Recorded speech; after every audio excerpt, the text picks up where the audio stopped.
एक सवाल YouTube channel पे आया है कि अगर किसी की नमाज कज़ा हो गई तो अब वो उसको कब अदा करे, और जब अदा करेगा, जैसे मिसाल के तौर पर इशा की नमाज कज़ा हुई तो अब क्या वो 17 रकातें मुकम्मल अदा करेगा या क्या करेगा? इस हवाले से क़ज़ा जो नमाज़ें होती हैं वो 5 जो फ़र्ज़ नमाज़ें हैं, फ़जर, ज़ुहर, असर, मग़रिब और इशा, इनमें जो सुन्नतें हैं उन सुन्नतों की क़ज़ा नहीं होती।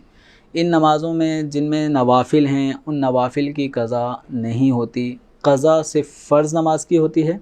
और इशा की नमाज़ के अंदर 3 रकत वितर भी पढ़े जाते हैं तो उनकी भी क़ज़ा करनी होगी। तो अगर किसी की इशा की नमाज़ क़ज़ा हो गई, क़ज़ा होने का मतलब ये नहीं है कि जमाअत फ़ौत हो गई। तो बाज़ लोग इसको भी समझते हैं कि अब तो नमाज़ क़ज़ा हो गई आपकी, कि आपकी तो जमाअत निकल गई। तो जमाअत फ़ौत होने का नाम, जमाअत निकल जाने का नाम नमाज क़ज़ा होना नहीं है। नमाज का क़ज़ा होना यह है कि जो नमाज का वक्त है वो ख़त्म हो जाए और आदमी ने नमाज ना पढ़ी हो। तो इशा की नमाज का जो ड्यूरेशन है वो आम तौर पे बकिया तमाम नमाज़ों से ज़्यादा होता है। तो इशा की नमाज़ का वक्त कब शुरू होगा?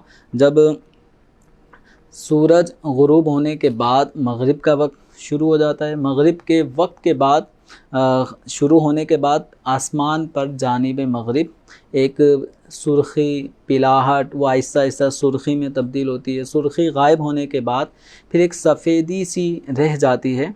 तो फ़िक़्ह हनफ़ी में वो सफ़ेदी भी जब ख़त्म हो जाए तो इशा का वक्त शुरू होता है। जैसे कि आजकल अगर देखा जाए तो बाबुल मदीना कराची में जो इशा का वक्त है वो इस वक्त 8:40 से पहले पहले इशा का वक्त गालिबन शुरू हो जाता है और इसका वक्त फिर रहेगा सुबह सादिक तक। तो अब अगर किसी की इशा की नमाज जमाअत रह गई, अब वो रात 12 बजे अगर उसको अदा करता है तो रात 12 बजे भी इशा का वक्त रहता है। रात 1 बजे अगर इशा की नमाज़ अदा करता है तो अब भी इशा का वक्त बाकी है।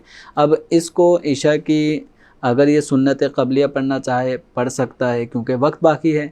फ़र्ज़ अदा करे, सुन्नतें पढ़े, फिर नफिल हैं 2 वो अदा करे, फिर 3 वितर 2 नफिल, जो ये पूरी 17 रकातें अदा कर सकता है।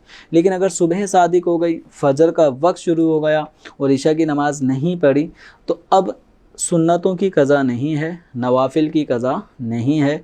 अब इसे 4 रकात फ़र्ज़ इशा के अदा करने हैं, 3 रकात वितर ये अदा करने हैं। अब ये 7 रकातें इशा की नमाज़ में क़ज़ा में पढ़ी जाती हैं।